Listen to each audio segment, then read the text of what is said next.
추위가 기승을 부리는 이때 건강에 더욱 유의하시고 비록 추운 날이지만 하나님의 은혜 안에 거하시는 충만한 하루가 되시길 주님의 이름으로 간절히 기원드리겠습니다. 영화를 보기 위해 넷플릭스를 돌리다가 과거 SBS에서 했던 모범 택시를 보게 됐습니다. 그리고 시간도 별로 없는데 다음 회가 계속 궁금해서 지금도 계속 보게 되는데요. 보신 분은 잘 아시겠지만 모범 택시의 부제는 복수 대행 서비스입니다. 우리들은 지금까지 억울한 경험을 한 적이 적어도 몇 가지는 될 겁니다. 저는 법에 호소할 정도의 심각한 피해를 당하거나 억울한 일을 겪지는 않았지만 재판을 해도 억울함이 풀어지지 않은 경우가 많죠. 힘없고 돈 없는 사람들은 재판을 해도 여전히 억울할 뿐입니다. 그리고 한 판사에 따라 법 해석이 천차만별이기 때문에 요즘과 같이 AI가 발전하고 있는 세상에서 아예 판사를 없애고 AI대로 판결하는 것이 훨씬 더 낫다는 말이 많이 나오고 있습니다. 그래서 모범택시와 같은 드라마가 우리와 같이 평범한 사람들에게 대리만족을 주는 것 같습니다. 모범택시 시즌2에선 대단히 의미 있는 대화를 찾을 수 있었습니다. 시즌2 내내 온하준이라는 정체불명의 사람이 드라마에 나오는데요. 시즌2가 끝나갈 즈음에 그의 정체가 드러납니다. 그는 고아원에서 자랐는데 부모와 떨어진 충격 때문인지 어릴 적 자신의 이름을 알지 못합니다. 온하준이라는 이름도 다른 아이의 이름입니다. 고아원을 운영하는 신부는 성직자의 탈을 쓴 범죄자입니다. 온하준은 그 신부에 의해 사람을 죽이는 살인병기로 훈련을 받으면서 성장합니다. 교구장이라는 그 신부는 국내외 불법 회사와 마약 유통을 하는 대형 범죄 조직의 두목입니다. 그의 수하에 경찰청장도 있고 교도소장도 있습니다. 무지개 운수라는 모범 택시 회사는 사실 복수 대행을 하는 사설 탐정 회사입니다. 주인공인 운전사인 김도기는 특수부대 출신의 사설 탐정으로 나오는데 은하준의 범죄 조직을 소탕하기 위해서 그는 교도소로 잠입합니다. 그러다 들통이 나서 붙들리게 되는데요. 묶여있던 김도기는 온하준에게 이렇게 말합니다. 우리가 여기서 멈춘다고 해도 또 다른 누군가가 나타나서 너희들에게 갈 거야. 이놈들을 끝까지 기억할 테니까. 이때 온하준은 이렇게 대답합니다. 힘없는 것들이 말하는 게 그거야. 언제나 기억한다고 하지. 왜 그런 줄 알아? 할 수 있는 게 그거밖에 없거든.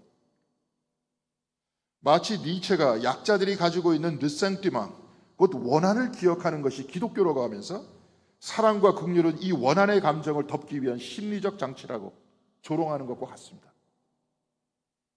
할 줄 아는 게 기억밖에 없다는 온하준의 말에 김도기는 이렇게 대답합니다. 틀렸어. 기억해야 되찾을 수 있는 것이 있어. 아버지가 소식 끊긴 아들을 잊지 않았기 때문에 두 사람은 다시 만날 수 있었어. 10살도 채 되지 않는 꼬마 아이는 동생을 잊지 않았기 때문에 함께 가기로 한 그 바다를 잊지 않았기 때문에 억울한 형사의 죽음을 잊지 않고 기억했기 때문에 세상의 진실을 밝힐 수 있었어. 이 말은 무지개 운수의 탐정인 김도기가 직원들과 함께 해결했던 사건들이었습니다. 모두 피해자가 기억했기 때문에 그 기억이 현실 속에서 해결될 수 있었단 말입니다. 그러다 김도기는 극적으로 은하준으로부터 탈출합니다. 마지막에 온하준은 자신의 과거를 알게 됩니다. 그는 어릴 적 고아원으로 잡혀갔던 것이고 그의 아버지는 그를 끊임없이 찾았다는 것을 알게 됐습니다. 그리고 그의 이름도 온하준이 아닌 김단우라는 것도 알게 됩니다. 온하준은 고아원에서 사람을 죽이는 병기로 길러졌지만 사실 그는 따뜻했던 가족의 사랑받는 아이였습니다. 자신의 정체에 대해서 알게 된 온하준은 김도기에게 이렇게 말합니다. 당신 말이 옳았어. 기억해야 되찾을 수 있는 것이 있었어. 가짜 정체성이 무너지고 본래의 정체성을 기억하는 순간 온하준은 잠시나마 자기 자신으로 살아갑니다. 그는 자신에게 가짜 정체성을 심어준 신부를 끌어안고 옥상에서 떨어져 죽으면서 자신의 삶을 속죄하려고 합니다. 재미있는 드라마로 만들었지만 사실 이 부분은 결코 가볍지 않은 부분입니다. 가볍지 않은 내용입니다. 드라마에서 온하준은 김단우가 된 것이 아니었습니다. 오나주는 원래 김다루였습니다. 그는 살인병기로 길러졌을 뿐 그는 한 집안에 사랑받는 아이였습니다. 그리고 그가 부모에 의해서 사랑받는 사람이라는 사실은 죽는 그 순간까지도 변함이 없었습니다. 이 변하지 않는 사실을 기억해냈을 때 그는 살인병기가 아니라 따뜻한 인간으로 되돌아갈 수 있었던 겁니다. 미국의 교육학자이며 영성 운동가인 파커 파머는 삶이 나에게 말을 걸어올 때라는 책에서 진정한 나를 찾는 과정에 대해서 설명해 주고 있습니다. 이 책의 부제는 가장 나답게 사는 삶은 무엇인가? 이것입니다. 그는 이 책에서 자신을 포함하여 대부분의 사람들은 자기 자신으로 살지 못하고 다른 사람의 기대감이나 성공의 이미지나 인정받기 위한 욕망을 이루기 위해서 살아간다고 말하고 있습니다. 특히 우리와 같은 기독교인들은 도덕적인 면에서 어떤 소명과 목표를 가지고 살아가게 되는데요. 그는 이 책에서 우리가 알고 있는 소명에 대해서 이렇게 말하고 있습니다. 세상에는 극단적으로 단순한 도덕주의자들이 있다. 그들은 도덕적 삶이란 베스트셀러 처세서의 차례를 뒤적여 목록을 만들고 그 목록을 일일이 체크해가며 교양 있게 행동하려고 노력하는 것쯤으로 여긴다. 파커 파머는 베스트셀러뿐만이 아니라 영화나 드라마의 주인공 중 하나로 나 자신을 만들고 나는 그렇게 쿨한 사람이라고 스스로를 위장하는 경우가 많다는 겁니다. 파커 파머는 살다 보면 우리가 너무나도 미숙하기 때문에 스스로 무너지지 않기 위해서 어떤 가치나 버팀목을 세우고 거기에 의지하려는 경향이 있기는 하지만 이런 것들이 어른이 돼서도 반복되다 보면 이것은 대단히 큰 문제가 있는 것이 아니냐고 묻고 있습니다. 물론 모범택시 2에 나오는 온화준과 같지는 않지만 일정 부분 우리는 자기 자신의 가짜 모습을 만들고 진정한 자기 자신을 망각하면서 가짜에 붙들려 산다는 겁니다. 기독교인인 파커 파머는 과거의 소명이란 인생의 방향을 선택하는 엄숙한 결정이었다 이렇게 생각했다고 합니다. 그런데 아무리 숭고한 비전과 소명이 있다 해도 자기 안에서 길러지지 않고 밖에서 강제로 부여받았다면 그것은 소명이 아니라 자기 자신에 대한 심각한 폭력이라고 말합니다. 저도 이 책을 읽다 보니 저 역시 나 자신에 대한 폭력을 가하면서 자라왔다는 것을 알 수 있었습니다. 목회자 집안의 장남으로 태어나다 보니까 어릴 적부터 당연히 목사가 되어야 된다고 귀에 못이 박히도록 들어왔습니다. 이러다 보니 나 스스로도 그렇게 생각하게 됐습니다. 목사라는 것도 내 안에서 길러진 것이 아니라 제 부모님들에 의해서 강제로 부여됐던 겁니다. 그런데 이것이 저에게만 해당되는 일이겠습니까? 한국 같은 사회에서는 대학 입시의 성패가 한 사람의 삶을 좌지우지하는 경우가 많이 있습니다. 한국과 같이 인맥을 중요시 여기는 사회에서는 좋은 대학이 좋은 인맥을 갖게 하는데요. 그래서 내가 바라는 공부를 하는 것이 아니라 일단 좋은 대학에 들어가려고 하고 학과는 대충 맞추어서 그렇게 다니는 경우가 많지 않습니까? 성공한다 하는 것도 내가 행복하게 살아가는 것이 성공이 아닙니다. 내가 어느 집에 사느냐, 내 직업이 무엇이느냐에 따라 나의 행복이 정해진다고 우리는 생각하고 있지 않습니까? 나의 인생을 사는 것이 아니라 다른 사람이 나를 어떻게 평가하느냐에 따라 내 행복의 기준이 달려있다고 그렇게 생각합니다. 그래서 남들이 알아주는 삶을 살기 위해 어릴 적부터 매진하는 것이 아닙니까? 이러다 보니 내 삶은 진정한 내가 되어서 행복을 누리는 것이 아니라 나를 위장한 가면을 쓴 삶을 살아가고 있는 것이 아닙니까? 내가 가면을 쓰고 살아간다면 가면 뒤에 있는 내가 진짜가 아니라 가면을 진짜 나로 착각하는 것과 같은 겁니다. 이것은 꼭 사회생활에만 국한된 것이 아닙니다. 신앙생활 안에서도 소명이라는 것은 나를 넘어서는 위대한 사람이 된다는 것을 소명으로 여기는 경우가 많습니다. 파커 파머는 유대교의 신비주의 일파인 하시디즘의 랍비 주지야의 말을 인용하면서 이렇게 말합니다. 하나님은 왜 너는 모세와 같은 사람이 되지 못했느냐고 묻는 게 아니라 왜 너는 주지야답게 살지 못했느냐고 물을 것이요. 소명을 발견하는 것은 성서의 어떤 존경받는 인물이 되는 것이 소명이 아니라는 겁니다. 하나님께서는 주지야에게 준 주지야의 삶이 있다는 겁니다. 그래서 주지야의 삶이 말하는 그 삶을 그는 바로 찾아내야 하는 것 아닙니까? 하나님은 모세에게는 모세의 삶을 주신 것이고 주지야에게는 주지야의 삶을 주신 것입니다. 그런데 모세와 같이 살아가는 것을 자신의 소명이라고 생각하고 모세와 같이 살지 못한 자신에 대해서 자책한다면 바로 이것이 자기 자신에 대해서 폭력을 저지르는 것이 아니겠습니까? 오늘 우리가 읽은 마태복음 5장 13절에 주님께서는 이렇게 말씀하고 계십니다. 너희는 세상의 소금이다.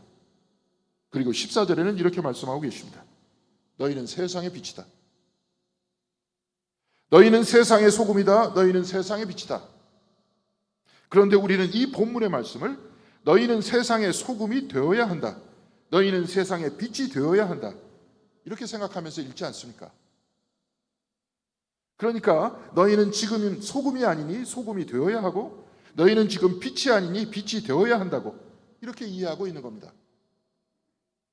그래서 소금 아닌 나와 소금인 어떤 사람을 분리하고 소금이 되는 것이 나의 소명이라고 생각합니다. 그런데 예수님께서는 이렇게 말씀하신 적 없습니다. 예수께서는 너희는 소금이라고 하셨고 너희는 빛이라고 하셨습니다. 너희는 이미 소금이고 너희는 이미 세상의 빛이다 이 말씀입니다. 우리는 꽤 오랜 시간 동안 우리는 죄인이다 이런 생각하면서 살아왔습니다. 그래서 나는 소금이 아니니 소금이 되어야 한다 이렇게 생각했던 겁니다.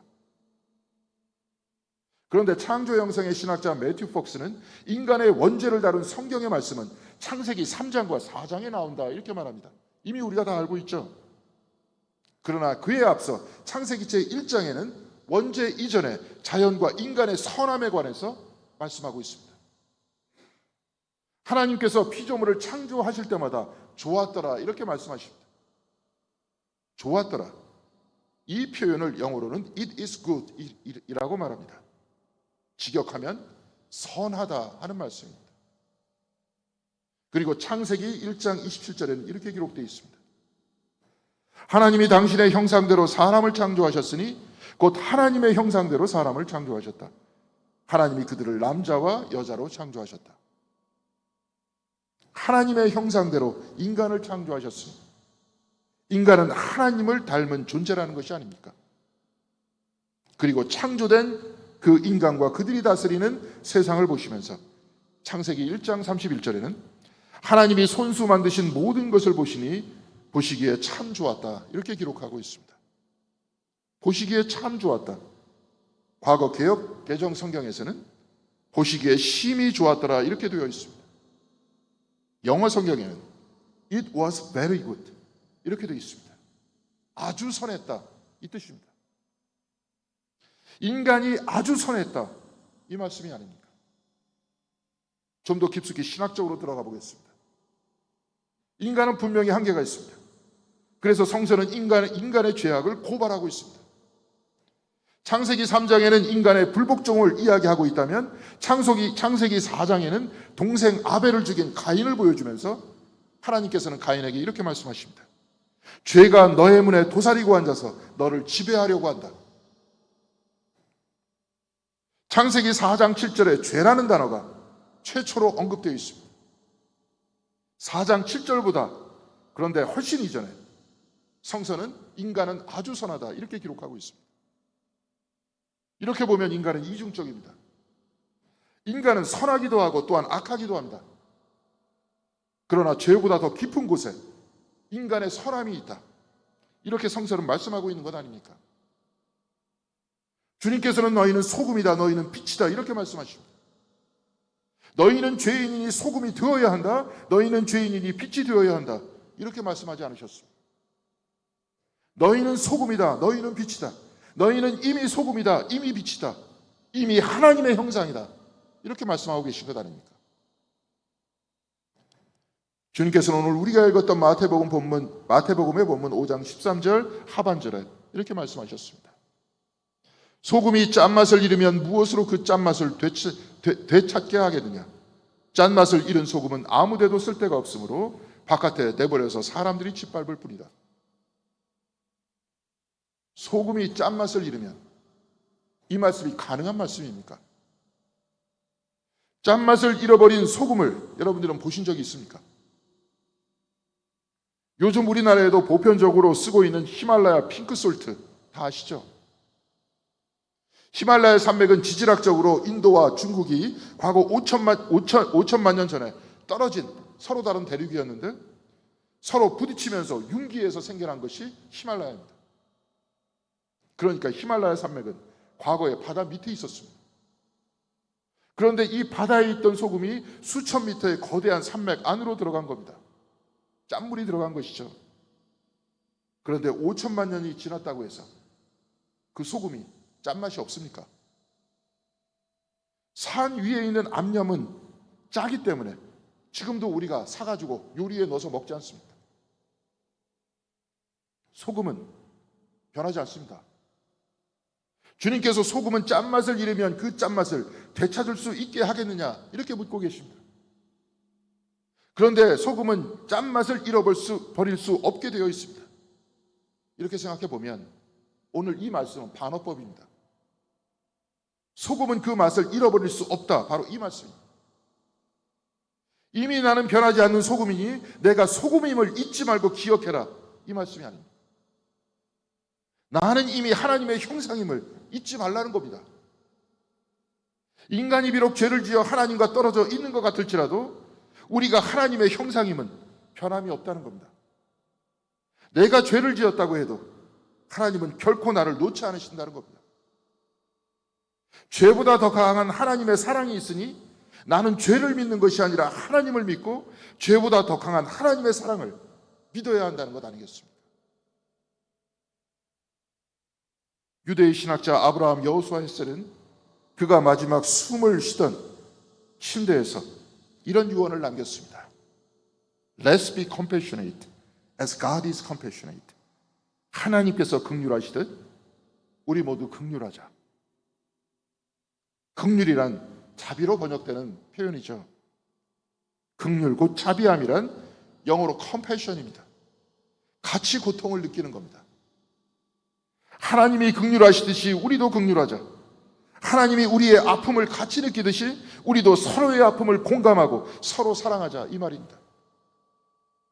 하나님의 형상이란 곧 긍휼함이라는 겁니다. 그 긍휼함이 우리 안에 있기 때문에 우리는 나와 다른 사람이 고통을 느끼는 것을 보면 가슴이 아파오는 것입니다. 이것이 약자이기 때문에 그런 것이 아니라 사람이라면 당연히 그런 것입니다. 그래서 슬퍼하는 이들을 보면 마음이 아파하는 것이고 나의 잘못으로 인해 괴로워하는 사람들을 보면서 죄책감이 느껴지는 겁니다. 모범 택시에서 자신의 기억을 되찾은 온하주는 김단우가 되어 돈과 조직을 쫓던 과거의 삶에서 벗어나 새로운 인간이 되려고 합니다. 그 안에 있는 긍휼함이 깨어나고 있다는 것 아닙니까? 다른 사람의 아픔을 보면서 우리의 마음도 아파하는 것은 우리 안에 있는 하나님의 형상이 움직이는 겁니다.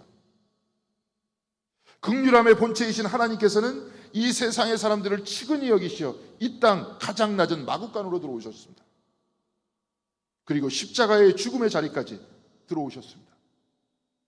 요한복음은 이를 하나님이 세상을 이처럼 사랑하사 이렇게 말씀하고 있지 않습니까? 하나님께서 세상을 긍휼히 여기시어 사람의 고통과 아픔을 같이 느끼시며 바로 이 말씀의 뜻입니다. 그래서 우리들도 다른 사람의 아픔을 보고 가슴이 아픈 것은 또한 괴로워하는 사람들을 보고 우리가 괴로워하는 것은 우리 안에 있는 하나님의 형상이 움직이고 하나님께서 움직이시는 것 아닙니까? 주님께서는 우리에게 너희는 소금이다, 너희는 빛이다 이렇게 말씀하십니다. 너희는 하나님의 형상임을 기억하라고 하십니다. 프랑스의 철학자 앙리 베르그송은 물질과 기억이라는 책에서 습관적 기억과 순수한 기억 이렇게 둘로 나눕니다. 습관적 기억이란 우리의 몸에 밴 기억입니다. 마치 자전거를 타거나 피아노를 치는 것처럼 몸에 각인된 관성이 기억이 되어서 운동으로 나오는 겁니다. 그런데 순수 기억이라는 것은 창조적인 힘을 품고 나오는 에너지와 같다고 했습니다. 창조적 힘을 품고 튀어나오는 것, 이것을 엘랑비탈, 생의 약동이라고 합니다. 마치 우리의 영혼 깊은 곳에서 하나님을 닮은 그 긍휼함이 창조적인 힘을 품고 우리 삶으로 튀어오르는 것, 바로 이것이 생의 약동인 겁니다. 그래서 우리는 다른 사람의 고통을 보았을 때 우리 안에 있는 긍휼함이 약동하는 겁니다. 그래서 우리의 마음이 같이 아픈 것이고 같이 괴로운 겁니다. 주님께서는 이와 같이 너희 빛을 사람에게 비추어서 그들이 너희의 착한 행실을 보고 하늘에 계신 너희 아버지께 영광을 돌리게 하여라, 이렇게 말씀하십니다. 긍휼함의 마음만을 가진 것이 아니라 긍휼함을 실천하라. 긍휼함이 약동하여 솟아오르게 해라. 그래서 너희 빛을 사람에게 비추고 착한 행실을 하라고 말씀하십니다. 내 마음 안에 동정과 긍휼과 사랑이 일어나면 이를 막지 말고 행동하라. 긍휼의 마음을 따라 아픈 사람을 위로하고 그들에게 용기를 주고 힘을 주고 도움을 주어라, 이렇게 말씀하시는 것 아닙니까? 사랑하는 성도 여러분, 여러분은 소금입니다. 여러분 빛입니다. 저와 여러분 모두 하나님의 형상입니다. 그래서 아픔을 보면 같이 아픔을 느끼고 약자들이 당하는 것을 보면 마음이 슬퍼집니다. 왜냐하면 긍휼의 기억이 내 영혼을 뚫고 현재 올라오기 때문에 그렇습니다. 사랑하는 성도 여러분, 지금 이 땅은 긍휼을 벗어난 사람들의 이기심과 각자 도생으로 나라가 나라와 다투고 사람과 사람이 다투고 사람과 자연이 다투고 있습니다. 잠시 있다 떠나야 하는 이 삶이 영원한 것 같이 착각하면서 내게 돈이 된다면 남이 죽거나 남이 고통을 받거나 그에 관해 전혀 관심이 없는 이 세상 안에서 우리는 살아가고 있습니다. 약자들의 죽음이 나의 돈벌이가 되고 나의 권력이 된다면 잘됐다 박수치는 사람들이 이 세상의 지도자들인 불행한 시대에 우리는 살아가고 있습니다. 그러나 이런 세상 안에서 주님께서는 너희는 소금이다, 너희는 빛이다, 너희는 소금이고 빛임을 기억하라는 그런 말씀을 우리에게 전해주고 있습니다. 그래서 우리는 바로 이 말씀을 붙들고 우리가 하나님의 형상임을 기억해야 하는 겁니다. 그래서 긍휼 없는 세상을 긍휼함으로 이겨야 하고 우리의 빛을 사람에게 비추어서 우리의 착한 행실을 보고 하늘에 계신 아버지께 영광을 돌리게 해야 하는 것입니다. 사랑하는 성도 여러분, 여러분은 소금입니다. 여러분은 빛입니다. 여러분 모두는 하나님 긍휼의 형상입니다. 이를 늘 잊지 않고 기억하면서 서로 사랑하고 서로의 짐을 져주고 또한 우리 모두 하나님의 형상을 가지고 있다는 것을 서로 일깨워주면서 이 세상의 빛과 소금이 되시는 저와 여러분 그리고 우리 공동교회가 되기를 주님의 이름으로 간절히 기원드리겠습니다. 기도하시겠습니다.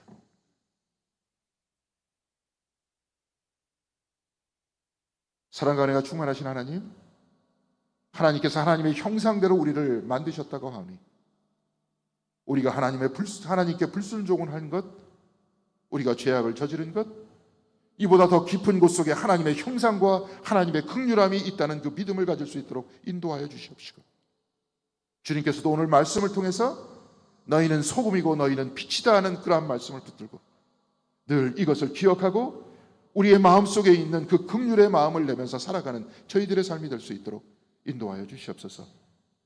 긍휼함의 마음만 갖는 것이 아니라 그 빛을 비추라고 주님께서 말씀해 주셨사오니 이 마음속에서 긍휼함이 일어날 때마다 거기에 거절하지 않고 행동할 수 있는 저희들의 삶이 될 수 있도록 주께서 함께하여 주셔서 진정으로 이 세상이 빛과 소금으로 충만한 세상이 될 때까지 우리도 우리 자신을 위해서 기도하고 교회를 위해서 기도하고 세상을 위해서 기도하고 우리 자신을 위해서 실천하고 교회를 위해서 실천하고 세상을 위해서 실천하는 저희들의 삶이 될 수 있도록 인도하여 주시옵소서.